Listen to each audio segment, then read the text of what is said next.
In today's Daily Dish, EA continues to make a stunning run of gaffes related to NBA Live 15. This time there won't be a demo out prior to the game's release. The NBA 2K15 mobile game is out, and a preview of tomorrow night's Press Row Hangout.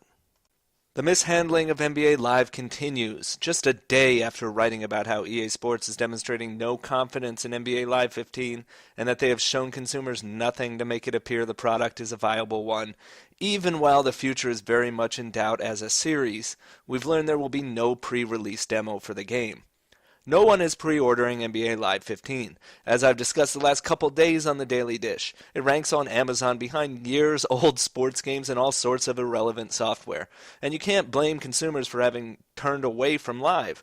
Those who gave EA a chance last year walked away feeling ripped off. There's no one left that trusts the company for basketball, and EA hasn't promoted the game in a way to generate any confidence. The 3-week delay clearly wasn't enough. In all likelihood, the devs asked for more time and were only granted 3 weeks because EA would have to pay the NBA a steep penalty if it didn't release by the end of October.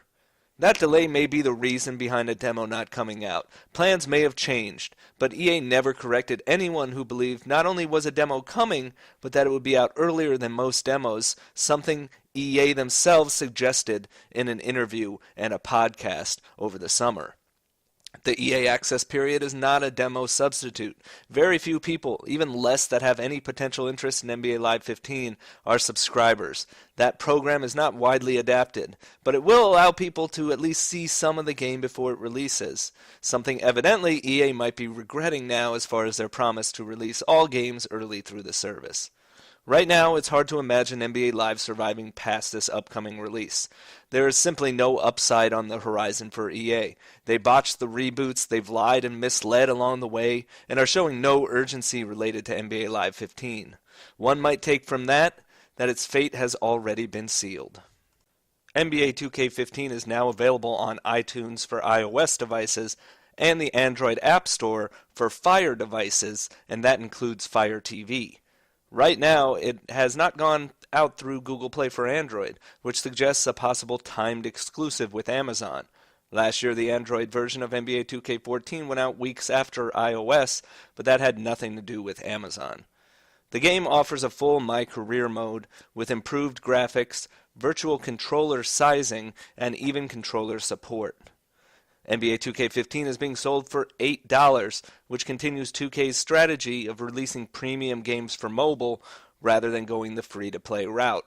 There are advantages and disadvantages in that for consumers, but this model is more of a risk in that it requires you to spend $8 up front, especially when the NBA 2K games on mobile have only generated poor to decent user reviews in the past. So far, the reviews coming in for NBA 2K15 are not very encouraging either. NHL 2K, which returns for mobile only later this fall, will also release for $8.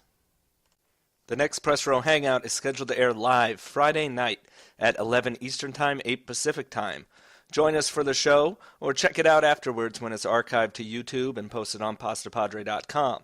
The panel will be discussing, among other things, our revised thoughts on the digital future of gaming and how games that have gone always online, relying on servers, have faltered along the way. You can send us feedback, suggestions for topics, or questions to me on Twitter or through email, and we may bring it up on the show. A link has been dropped in the YouTube description and Daily Dish posting on the site for the Hangout event page. Make sure to visit Pastapadre.com every day for all the latest sports gaming news and analysis. Follow me on Twitter at Pastapadre and subscribe on YouTube. I'll be back tomorrow with the next Daily Dish.